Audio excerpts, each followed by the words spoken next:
Hey everyone, and welcome back to our channel. In today's video, we are going to show you how to set alert on Salesforce. Let's begin. Now, the first thing that you need to do is to log in using your credentials. If this is your first time in Salesforce, I want you to click the sign up option.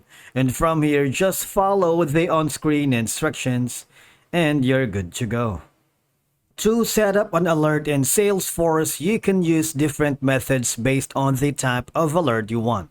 For example, if you're looking for the email alerts or in-app notifications or tasks, for you to be able to do that, I want you to hover to the upper right corner where you can see the gear icon and click the setup. On the upper left corner, there's going to be a quick find toolbar wherein all I have to do is type in email alerts. You see that?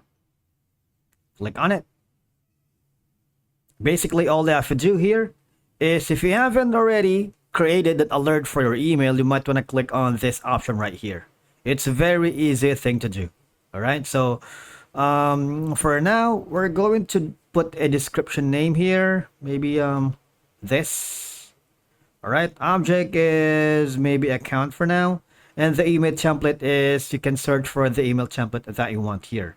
Now for the user, you can search for their recipient type. If you have that, for example, account owner, creator, email field, owner, public groups, and a lot more. All right, click on find if you want. And after doing so, you can enter a 5 email address to be notified. For example, I'm going to be putting in gmail.com. And from here, all I have to do is click on save. That's one way for you to set an alert here in Salesforce. Right? Make sure that all the information are correct before you can save it. Another option that you can do is basically go here.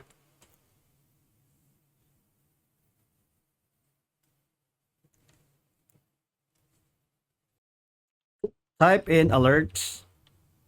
And you would see this one, the big deal alert for opportunities. That's going to be regarding about sales.